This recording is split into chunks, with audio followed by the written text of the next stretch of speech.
ao tsara daholo ve ao tsara tenelina manao hoe manana teny ambara aminao ny tompo androany zay a manana teny fiainana ambara ho anao ny tompo androany vonintsika raha vonina ary dia andaontsika ndray vaky teny a zay angatsika indray amin'ity marainty andraisantsika ny afatra avy amin'ny tompo a dia raisika ny vaky teny any amin'ny koritianina faharoa bokyny koritianina faharoa toko faefatra ny andininy fahinina amby folo ka hatramin'ny fahavalo amby folo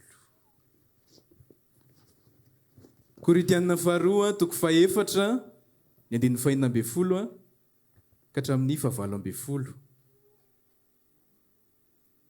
rehefa hitanao dia ndao vakitsika amin'ny anaran'i Jesosy ny teny ary mahita daholo amin'ny anaran'i Jesosy ary tsy ketraka izahay fa na dia mialevina azy zany toetra na ivelany dia avaozina isan'andro kosa ny toetra nay anatiny fa ny fahorianay maivana izay vetivety foana dia mainka miasa fatratra indrindra ka mahatateraka voninahitra mavesatra maharitra mandrakizay ho anay raha tsy mijery ny hita izahay fa ny tsy hita fa ny hita dia ho vetivety foana fa ny tsy hita no haritra mandrakizay amen amen mino fa misy zavatra azonao sady ao mpamakina an'izay teny izay dia iresaka kely aminao aloha ny zavatra misy iainantsika amin'izao fotoana izao fa izao fotoana izao ilay fotoana mora azona ny zavatra tiana tedavina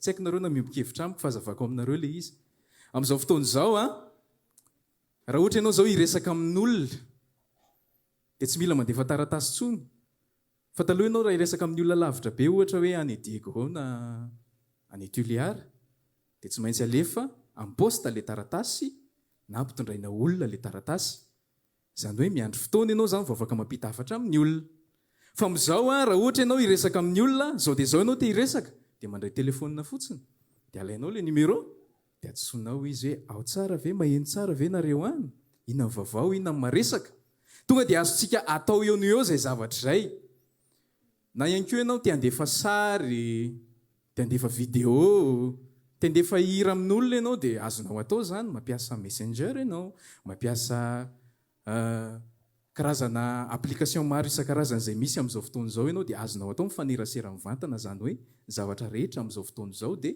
azo atao eo no eo indrindra moa fa misy an'ity resaka ity tsy haiko nefa henonao ilay izy malaza be ilay resaka intelligence artificielle io zavatra io dia izay zavatra tianao atao zany raha ohatra ianao manao recherche anankiray ohatra hoe ohatry ny ahoana ny fanaovana gâteau dia raha mbola hiditra moteur de recherche ianao zany hoe hiditra ohatra ny hoe manao cyber ianao zany dia mbola hiditra navigateur hoe hiditra Google Chrome sy ny sisa dia ela be ianao vao mahita mivala izay fa misy l'intelligence artificielle ity dia eo ianao tonga dia manontany hoe mba hanaovy gâteau ohatra ny ahoana manao gâteau cake ohatra dia valina ianao hoe reto daholo ny ilainao eo no eo zany zavatra zany dia ny zavatra misy ihany koa tsika kristianina ny tontolony kristianina dia lasa tafiditra ao anatin'izay tendance izay lasa tiana ho azy eo ny eo ny zavatra rehetrarehetra azosika l izy ary izay mihitsy no mahatonga ny karazana fivavahana amin'izao fotoana izao mivoy an'izay resaka izay raha ohatra ianao zany manana olana eo amin'ny fiainanao dia miteniny zareo hoe aty misy vahaolana afaka vahana zao dia zao io problemanao io mila vahany ozina misy amin'ny fiainanao io azo atao androany zany zavatra zany ny zavatra misy amin'izao fotoana izao ary tafiditra ao anatin'izany ny kristianina ny akamaroan'ny kristianina Paoly eto amin'ity koritianina faharoa toko faefatra andininy fahinina amby folo ka hatramin'ny fahavalo amby folo ity nefany dia mampianatra antsika izy mba hijery ny zavatra tsy hita tsy maimay zany azontsika l izy misy faharetana ao anatin'ilay izy zany fa tsy tonga dia eo no eo dia hivaly ilay zavatra rehetrarehetra mampianatra eto Paoly mba hijery ny zavatra tsy hita ao ambadika ilay hita azontsika l izy inona ilay zavatra tiako tenenina ao anatin'ilay izy ny tsy hita dia ilay zavatra maharitra izy ihany no miteny azy eo ozy izy hoe le hita ozy izy dia maharitra ny tsy hita mantsy fa ny hita ozy izy dia mandalo vetivety foana fa le tsy hita maharitra dia mampianatra antsika izy zany mba hijery ilay tsy hita ao ambadika ilay hita dia izy ihany no miteny eto fa fahoriana ilay zavatra hita. Misy fahoriana ozy izy maivana le izy satria maninona izy mibanjina le tsy hita. Fa maninona tsika no miresaka n'izany zavatra izany? Fa maninona tsika no mila mibanjina le zavatra tsy hita ao ambadik'ilay hita? Teboka anankiroa no zaraiko aminao androany. Ny teboka voalohany dia izao: mibanjina ilay tsy hita ao ambadik'ilay hita tsika mba hitondra vokatra ho an'ny hafa. Zay ny teboka voalohany, mba hitondra vokatra ho an'ny hafa. Azavaiko aminao ary, hitanao rehefa mamaky ny boky ny asan'ny apôstôly ianao amin'ny asan'ny apôstôly toko 4 nanomboka nilatsaka ny fanahy masina.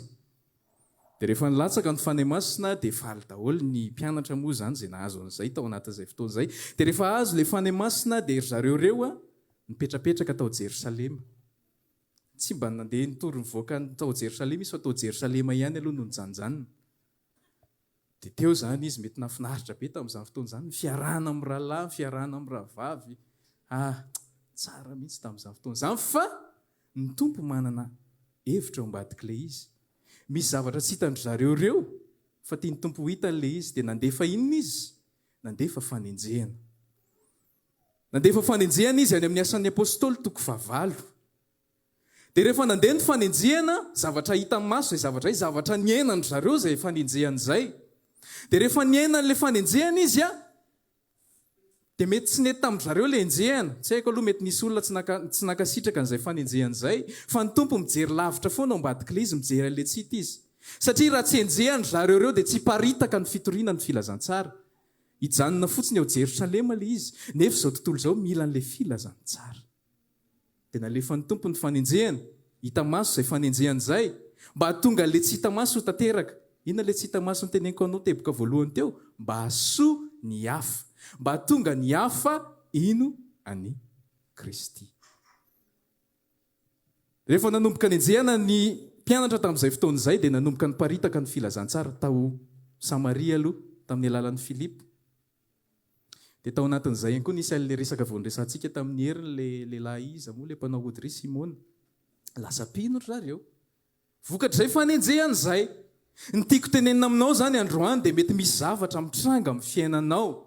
Raha ny Kristy ianao dia izao aloha ataovy azo antoka. Fa izy no mitondra ny fiainanao. Teneno ilay namanao hoe Kristy no mitondra ny fiainanao hoe. Aza manahy ianao. Aza manahy ianao fa tsy andao na afoy ianao izy. Amen na? Ka na inona mitranga amin'ny fiainanao androany? Mety misy olana sarotra vahana ve? Mety misy aretina tsy mety sitrana ve? Mety nisy zavatra nangatanao hatramin'izay ka hatramin'izao mbola tsy mivaly ihany. Fa matoky ny tompo ianao. Fa misy zavatra tsy hita ao ambadika io. Azonao, aza mifantoka amin'ilay hitanao androany. Aza mifantoka amin'ilay problemanao androany. Aza mifantoka amin'ilay valim-bavaka tsy mety azo mihitsy mandrakitiny androany.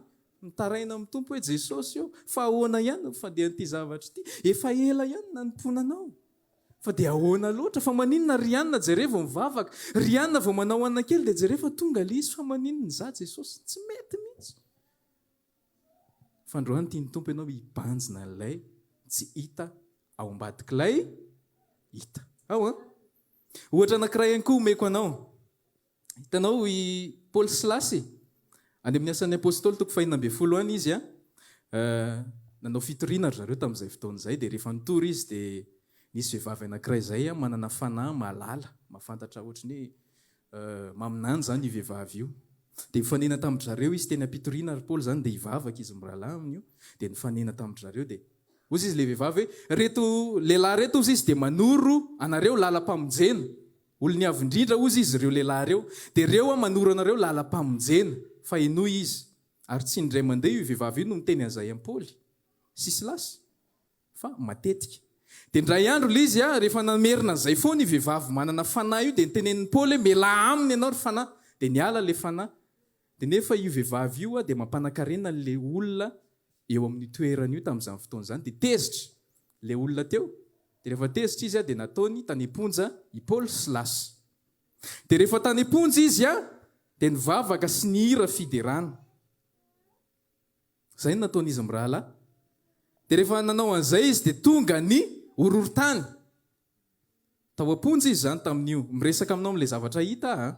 aza lefa lavitra ny sainao fa le zavatra hita ny tiako mpanjinanao eto aloha mba azonao an'le tsy hita zareo any zavatra hitantsika sy ny zavatra vakitsika ao amin'ny eo asan'ny apôstôly 4 io dia voafonja izy mirahalahy voabloka hazo ny tongony ary mety tsara mihitsy ny fonja mahagaga am'le izy zarzalahy nefa voafonja mira fiderana sady mivavaka faly izy faly ry zareo tsy haiko hoe inona mafaly azy raha olona zao tontolo zao ny tenena olona migadra ve raha ngaty dia ho faly fa nareo ve fa adala mihitsy fa misy fifaliana ao ambady Kristy satria ry zareo dia migadra noho ny amin'ny fitoriana filazantsara dia zao nisy opportunité teo rehefa nivavaka sy nira fiderana izy mirahalahy dia nisokatra ny fonja zany hoe azon'izy mirahalahy atao zany no mitsoka ao amin'ny fonja fa tsy nitsoka izy raha olona zao tontolo zao ihany koa mahita an'izany hoe olona efa gadra zao veko manana opportunité hitsoana dia tsy tsoka fa efa dala mihitsy zany endraso eo Paoly fa mijery le zavatra tsy hita izy mirahalahy satria raha nitsoka teo izy mirahalahy dia nisy mpiandro fonja tao ka raha nitsoka izy dia namono tena le mpiandro fonja io dia tsy voatory tamin'ny filazantsara fa Paoly sy Silasy nahita hoe raha mitsoka eto tsika dia ahoana ny toyiny tsy voatory le filazantsara fa aloha miaritra fonja ato aloha fa rehefa miaritra ato tsika dia misy zavatra tsy hitantsika ao ambadika ao famonjena ny hafa azonao le izy raha miatrika zavatra ho ahy ianao dia jereo foana le tsy hita ao ambadika le izy ohatra faharoa zay dia ohatra fahatelo omeko anao ihany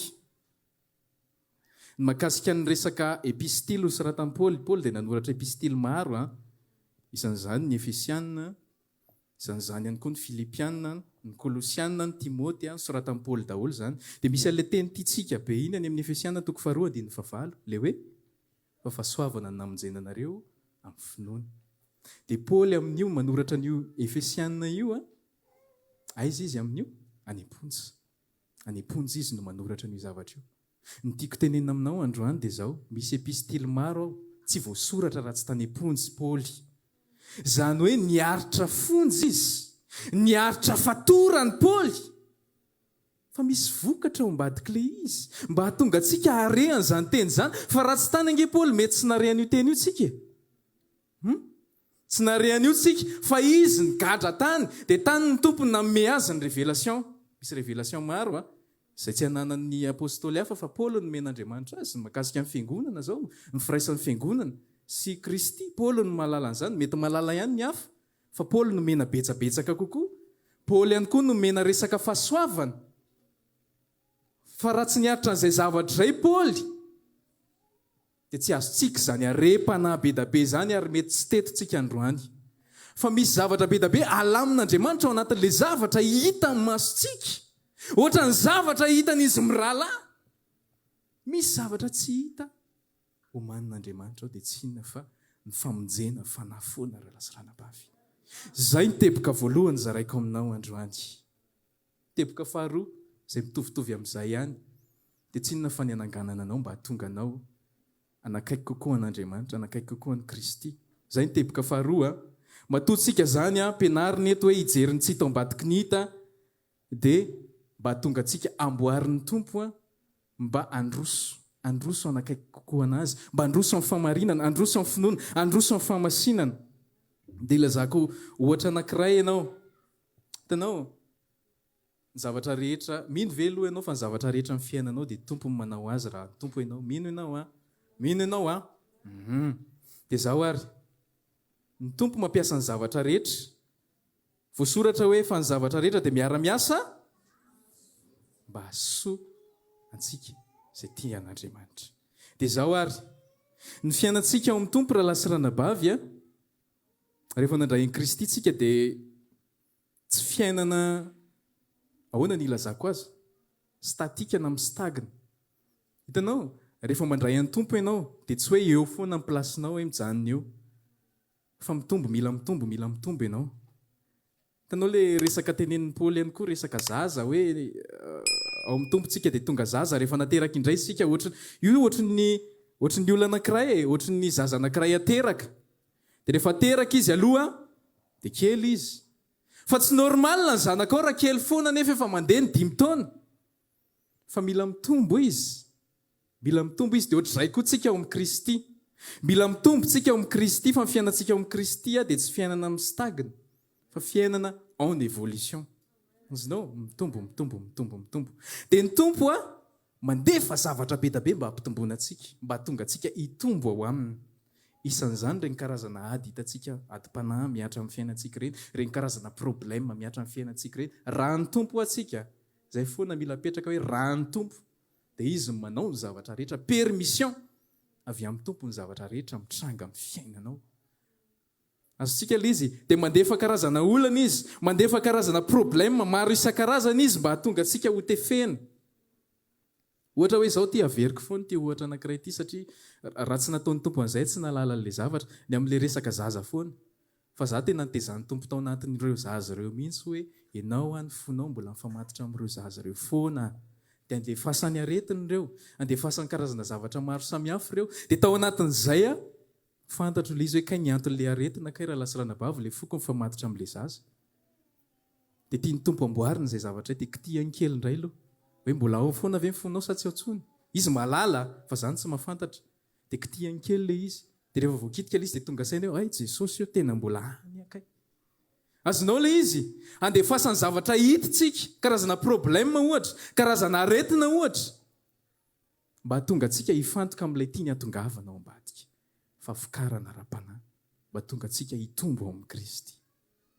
Amen. Hitanao misy indray mandeha Paoly nangataka tamin'ny tompo. Tsy indray mandeha moa izany no tena marina fa intelo izy. Nisy tsilo nahazo an'i Paoly. Nisy tsilo nahazo azy dia mba nitaraina tamin'ny tompo koa izy ohatra antsika ihany. Misy fotoana mba mitaraina amin'ny tompo ohatra amin'ny Paoly. Hoe mba hisory ity Jesosy fa maharary ity zavatra ity. Hoe inona ilay tsilo tsy idirantsika aloha hoe inona ilay tsilo fa tsilo fotsiny aloha ilay izy manindrona izany ilay zavatra. Dia intelo izy nangataka tamin'ny tompo hoe Jesosy raha sitraka ao mba hisory ilay tsilo. Voalohany aloha tsy namaly ny tompo.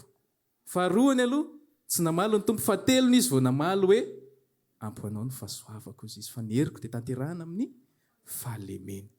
Dia azon'ny Paoly ilay tiany tompo hatongavana amin'ilay tsilo. Raha tsy nandefasana tsilo Paoly dia nirehare izy. Satria izy nomen'Andriamanitra nomeny tompo fahitana maro isan-karazany. Nomeny tompo révélation maro isan-karazany.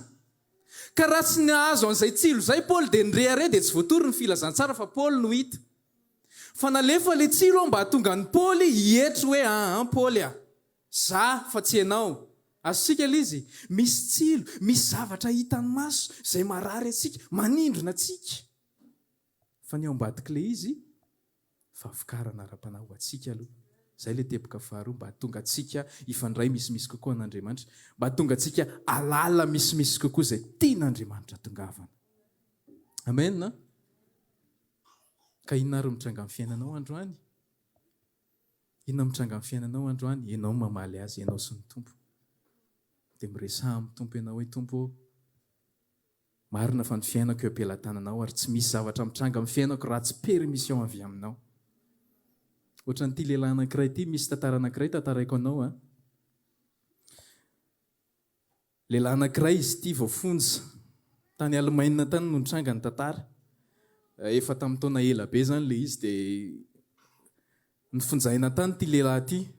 Dia ao anatin'ny fonja tsy matetika no misakafo fa kindraindray. Dia indray andro mba nisy olona malala tanana zany mba nizara mofo dopaina ho an'ny vao fonja. Dia ilay lehilahy ity tena faly mihitsy nisaotra an'Andriamanitra hoe misaotra tompo fa tena mba nisy mofo indray androany, mba nisy manandray androany. Dia tonga ilay mofo, tonga ilay sakafo dia faly izy. Dia milahatra moa zany no voafonja maka ny anjarany. Dia mba naka ny anjarany koa ty ranamany ity. Ilay mofo amin'io tsy mofo ray lavabe fa tapa-mofo satria tsy ampy. Dia mba naka ny anjarany iarainy. Dia rehefa azo ny anjarany dia lasa izy niverina. Dia rehefa miverina izy dia nijery dia mbola misy mofo. Dia mbola tsy nohaniny aloha ilay ray fa nasitry ny tany anaty akanjo. Dia hiverina eo haka anankiray. Dia mba haka anankiray sao dia mba tsy fatan'ilay mpizara. Dia lasa izy niverina. Dia naka anankiray indray mandeha izy dia nahazo. Dia rehefa nahazo izy dia nisy gadra hafa nahita azy hoe nahazo anankiroa ny arainy. dia nanatonan'ireo gadro ireo izy hoe fa nahoana ianao no mahazo anankiroa nenay ray ihany io zalahy ataovy amin'ny fanaovana azy a dia nitarohany tao takatakany tao dia nianjera moa le ranamana dia nangataka tamin'ny tompo izy nyresaka tamin'ny tompo hoe jesosy eo zao ve no mahazo anaty aponja efa tsy mihinana raha tsika indraindray dia mbola mofo kely izay anana koa dia mbola alainy reto olo reto ihany fa maninona ianao manao anazy zany zany ve ianao Andriamanitra zany ve ianao dia rehefa nanao an'izay zavatra izay le rahalahy nanao an'izay vavaka izay izy dia torana izy avy eo dia rehefa torana izy a mitraka amin'izay izy rehefa avy eo rehefa nandeha zany ny fotoana dia taitra indray izy avy eo dia rehefa taitra izy toa jereny toa maty daholo ny olona rehetrarehetra manodidina azy izay nihinana an'ilay mofo fa izy rery ilay tsy nihinana an'ilay mofo ny tsy maty hitanao ohatra izay zavatra izay tantara kely mba hisintomako ny sainao hoe misy zavatra maharary anao iainanao hita amin'ny masonao ary tsapany ny ainao mihitsy hoe tena mafy le izy tena marary le izy fa ny ao ambadika le izy fiainana foana raha lasirana-bavy a fiainana foana fitombona ara-panafoana amena fandrosoana ara-panafoana zay ny ao ambadika le izy ka androany anao tsy hijery an'ilay problème hitany masonao hoe anao tsy hijery an'ilay zavatra mandalo eo amin'ny fiainanao hoe le izy tsy hoe dia tsy raharahiana ntsony zany ty zavatra ty fa dia afa vela ny tompo zany hitondra azy ony satria hoe tsy mijery ny hita tsika fa mijery ny tsy hita dia avelao zany ny tompo hitondra azy tsia fa ataovy izay anjara tokony ataonao misy zavatra tokony ataonao dia ataovy fa tsy hoe hiandry an'ny tompo eto aloha dia eto azy zany mipetraka aiza ianao Jesosy io fa ataovy izay anjara tokony ataonao a dia avelao ny tompo hanao ny azy amena hitanao Jesosy a niena zavatra ohatr' izany ihany koa izy fa mampianatra antsika izy nampianatra antsika voalohany an'izay resaka hoe mijery ny tsy hita ao ambadiky ny hita izay hitanao misy tantaran'ny Kristy any amin'ny Matio 4 le rehefa nalainy devoly fanahy izy dia inona foana nankany devoly fanahy azy zavatra hita sa zavatra tsy hita zavatra hita noho ny Jesosy dia hoe raha zanak'Andriamanitra ianao dia avadio mofo io hitanao zavatra hita ohatr' izany izay foana ny taon-teny devoly anazy dia ohatr' izay koa hoe omeko anao reto tanàna rehetrarehetra reto omeko anao zao fanjakana hita amin'ny masonao zao raha maikoky eto anatrehako ianao zavatra hita ohatr' izay foana zay ny sitomany devoly fanahintsika misy fotoantsika zany tante amina zavatra ohatr' izany fa Jesosy mampianatra antsika amin'ilay zavatra tsy hita ao ambadika le izy ny tsy hita dia maharitra ny hita dia mandalo ny tsy hita ny tsara raha lasirana-bavy izy ihany no miteny an'izany any hoe sambatra amin'ny maso izay tsy nahita nefa mino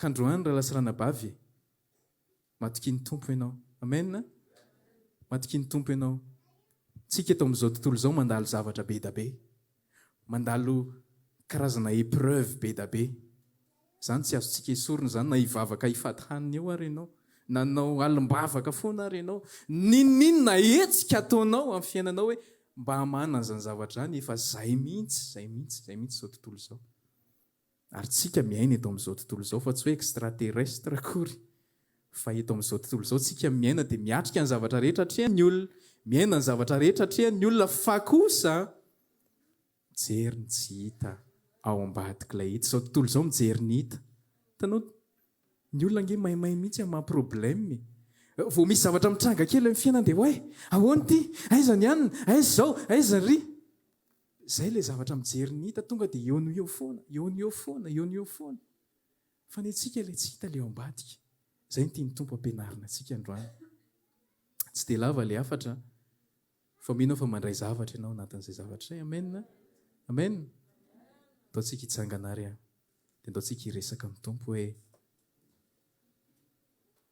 Jesosy eo misaotra anao miresaha amin'ny tompo ianao misaotra fa manana anjarany amin'izany afatra izany androany mampianatra ianao mba hijery ny tsy hita ao ambadiky ny hita izay Jesosy amin'ny maha-olona anay dia manana sensation zay manana sens zay indraindray captivé amin'izay hita amin'ny masonay izay indraindray izay zavatra en'ny sofinay tonga dia tafiditra ny anatin'ny fonay dia tonga dia te hireagira eo no eo zahay zany izay olombelona ary manaiky izay fa zany zahay fa androany ianao tompo mampianatra anay hijery ny zavatra tsy hita ao ambadikilay hita amin'ny masonay. Androany zay mety misy zavatra nangatahanay taminao hatramin'izay, tsy mety mivaly mandrakitiny androany, mety misy aretina mahazo anay, tsy mety sitrana mihitsy mandrakitiny androany, fa mampianatra ianao androany Jesosy hoe mijery an'ilay tsy hita ao ambadikilay hita, satria zay natsonao amin'izany raha teo ihany koa. Ka androany zay te hitoky aminao, satria mahatoky ianao. Ta fidélité est grande, ta fidélité est incomparable. Tompo mahatoky ianao zay, mahatoky ianao zay amin'ny fitondranao ny fiainanay. Ianao no niantso anay, ianao no nifidy anay, dia ianao no nametraka ny zavatra amin'ny fiainanay, dia mahatoky zay fa ianao ihany koa no hitondra anay hatramin'ny farany. Raha ianao no niantso anay, dia mahatoky zay fa ianao ihany koa no hatateraka ny zavatra rehetra, mba hatonga anay hitombo ao aminao, mba hatonga anay ho fitaovana entina ambabo ny hafa ihany koa. Satria mahatoky ianao fa ninina mitranga amin'ny fiainanay, dia ianao no mitondra ny fiainanay, ianao no miazona ny fiainanay, satria tsy misy toanao Andriamanitra. Andriamanitra mahery mpitondra anay. Tatsika zaliry zany raha lasirana lava. Ta fidélité est grande, ta fidélité est incomparable, nul n'est comme toi, ô Seigneur, ô Seigneur. Grande est ta fidélité, grande est ta fidélité. Mino fainao le hira, andao versika. Ta fidélité est grande, ta fidélité est grande,